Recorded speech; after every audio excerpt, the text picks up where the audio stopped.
जब उसने जन्म लिया तो वो बाकी बच्चों की तरह रोया नहीं बल्कि शेर की तरह दहाड़ा था। उसने स्वयं ब्रह्मा जी से वरदान लिया था कि वो किसी भी युद्ध में जाने से पहले अगर अपनी कुल देवी निक्को भल्ला के मंदिर में जाकर यज्ञ पूर्ण करेगा तो उसे युद्ध में कोई नहीं हरा पाएगा। वो एक ऐसा महारथी था जिसने स्वयं नारायण रूपी श्री राम और लक्ष्मण को अपने नागपाश अस्त्र में बांधकर शत्रु सेना में हाहाकार मचा दिया था। जी हाँ दोस्तों, हम बात कर रहे हैं इंद्र पर जीत पाने वाले इंद्रजीत की, यानी कि मेघनाथ की।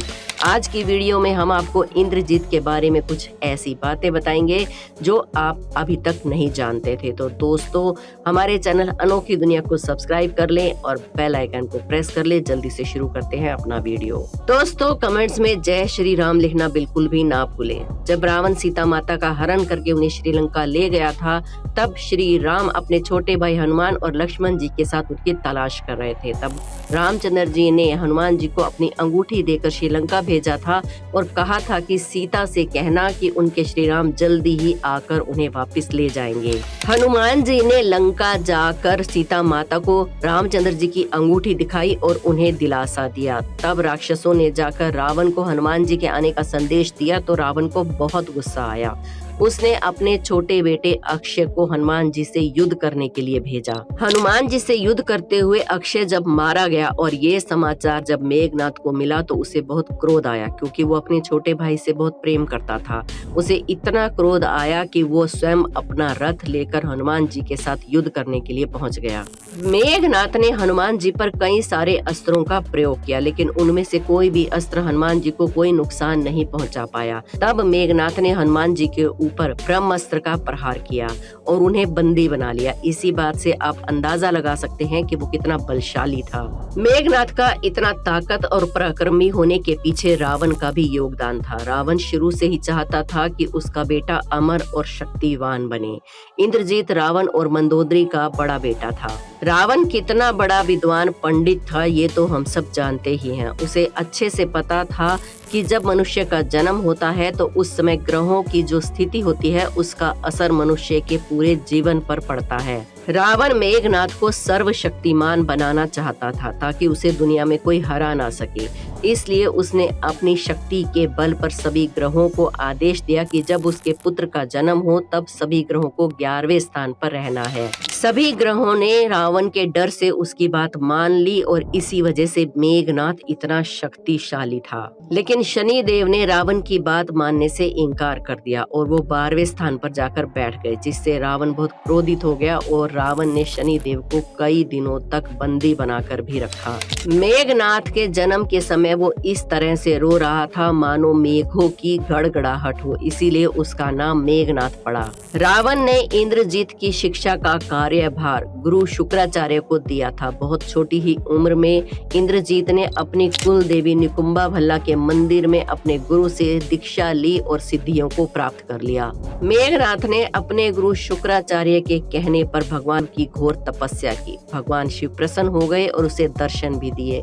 भगवान शिव ने उसे कई सारे अस्त्र शस्त्र शक्तियां और सिद्धियां प्रदान की, परंतु उन्होंने इंद्रजीत को सावधान भी किया कि वो कभी भूल कर भी किसी ऐसे ब्रह्मचारी से ना भिड़े जिसने 12 वर्षों तक कठोर ब्रह्मचर्य का पालन किया हो। और इसीलिए भगवान श्री राम ने लक्ष्मण से 12 वर्ष तक कठोर तपस्या करवाई थी।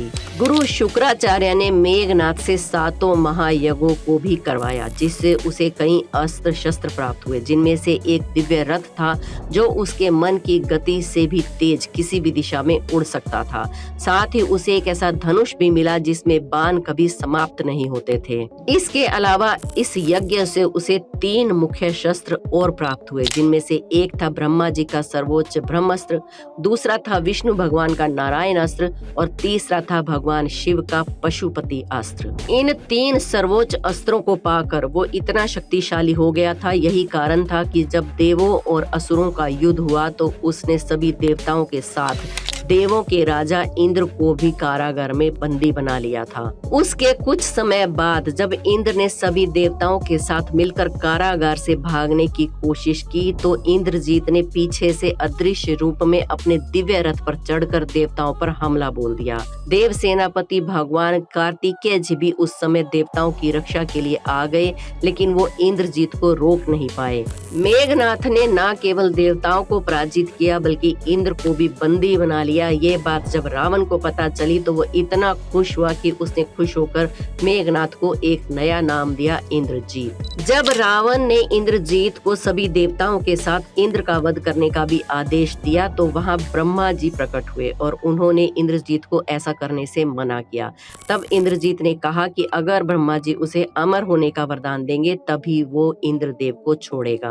तब ब्रह्मा जी ने कहा कि ये वरदान प्रकृति के नियम के विरुद्ध है, लेकिन अगर वो अपनी कुल देवी निकुंभला का यज्ञ करेगा तो उसे एक दिव्य रथ प्राप्त होगा और उस रथ पर चढ़कर वो जिस भी युद्ध में जाएगा उसे कोई नहीं हरा पाएगा और ना ही उसका वध कोई कर पाएगा। लेकिन उसे एक बात का ध्यान रखना होगा, अगर कोई उसकी कुल देवी निकुंभला का यज्ञ बीच में ही भंग कर देगा तो वही उसकी मृत्यु का कारण बनेगा।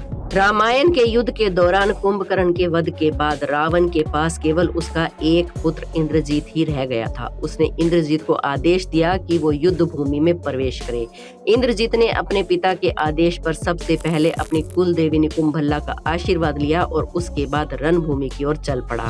युद्ध में जब इंद्रजीत का सामना लक्ष्मण से हुआ तो इंद्रजीत के सारे अस्त्र विफल हो गए। उसने अदृश्य होकर पीछे से सारी वानर सेना भगवान श्री राम और लक्ष्मण को नागपाश का प्रयोग करके बांध लिया। तभी हनुमान जी को एक उपाय सूझा कि भगवान गरुड़ इस नागपाश को काट सकते हैं, तो हनुमान जी तुरंत ही गरुड़ जी को ले आए और गरुड़ जी ने सभी को नागपाश के बंधन से मुक्त कर दिया। रावण को जब पता चला कि सभी वानर सेना भगवान श्री राम और लक्ष्मण जी नागपाश से मुक्त हो गए हैं तो वो क्रोध में आ गया और उसने दूसरे दिन एक बार फिर इंद्रजीत को युद्ध भूमि में भेजा। अगले दिन फिर मेघनाथ ने लक्ष्मण जी को युद्ध के लिए ललकारा। उसकी ललकार सुनकर श्री राम की आज्ञा लेकर लक्ष्मण जी उसके सामने युद्ध के लिए खड़े हो गए। दोनों के बीच भयंकर युद्ध छिड़ गया। उस युद्ध में जब लक्ष्मण इंद्रजीत पर भारी पड़ने लगे तो इंद्रजीत को एक उपाय सूझा। वो अदृश्य होकर माया युद्ध करने लगा। माया युद्ध में भी लक्ष्मण इंद्रजीत पर भारी पड़ने लगे तो क्रोध में आकर उसने लक्ष्मण पर पीछे से शक्ति अस्त्र का प्रयोग किया, जिससे लक्ष्मण तुरंत जमीन पर गिर गए। इसके बाद सुषेण वैद्य के कहने पर हनुमान जी संजीवनी बूटी ले आए, जिससे लक्ष्मण जी का उपचार हुआ और वो बच गए। तीसरे दिन जब रावण को पता चला कि लक्ष्मण जी ठीक है तो उसने फिर से इंद्रजीत को आदेश दिया कि वो युद्ध भूमि में जाए, लेकिन इस बार फिर से लक्ष्मण इंद्रजीत पर भारी पड़ रहे थे, जिसको देखकर उसने अपने अंतिम 3 महाअस्त्रों का प्रयोग किया, जिससे बढ़कर कोई दूसरा अस्त्र सृष्टि में नहीं है। सबसे पहले उसने ब्रह्मास्त्र का प्रयोग किया, लेकिन ब्रह्मास्त्र लक्ष्मण जी को प्रणाम करके निस्तेज होकर लौट आया। फिर उसने लक्ष्मण पर भगवान शिव का पशुपति अस्त्र प्रयोग किया, लेकिन वो भी लक्ष्मण को प्रणाम करके गायब हो गया। अब इंद्रजीत ने भगवान विष्णु के वैष्णव अस्त्र का प्रयोग किया, परंतु वो भी उनकी परिक्रमा करके वापस लौट आया। अब इंद्रजीत समझ गया कि लक्ष्मण जी कोई साधारण नर नहीं बल्कि भगवान के ही अवतार है। वो तुरंत अपने पिता के पास वापस पहुंचा और उन्हें युद्ध न करने के लिए समझाने लगा, लेकिन रावण नहीं माना। उसने फिर से इंद्रजीत को युद्ध भूमि में भेज दिया। इंद्रजीत एक पितृ भगत पुत्र था। उसे पता चल गया था कि राम लक्ष्मण स्वयं भगवान है, फिर भी उसने पिता का साथ नहीं छोड़ा। इंद्रजीत की पितृ भक्ति को रामायण के प्रभु राम की पितृ भक्ति के समान बताया गया है। उसकी माता मंदोदरी ने भी जब उसे युद्ध न करने के लिए समझाया तो उसने कहा कि पिता को ठुकराने पर अगर मुझे स्वर्ग भी मिले तो मैं ऐसे स्वर्ग को भी ठोकर मार दूंगा। इंद्रजीत को पता चल चुका था कि अब उसकी पराजय निश्चित है, लेकिन भगवान के हाथों वीर गति को प्राप्त होना सौभाग्य की बात होगी, ये सोचकर उसने फिर से महासंग्राम आरंभ कर दिया। अंत में लक्ष्मण जी ने भगवान श्री राम का नाम लेकर बाण छोड़ा, जिससे इंद्रजीत के हाथ और शीश कट के भगवान श्री राम के चरणों में जा गिरे और इस तरह अंत हुआ सर्व शक्तिमान इंद्रजीत का। दोस्तों, इंद्रजीत यानी कि मेघनाथ के बारे में ये जानकारी आपको कैसी लगी हमें कमेंट्स में जरूर बताएं। कमेंट्स में जय श्री राम लिखना ना भूलें। हमारे चैनल अनोखी दुनिया को सब्सक्राइब करके बेल आइकन को प्रेस कर लें। मिलते हैं एक और वीडियो में। जय श्री राम।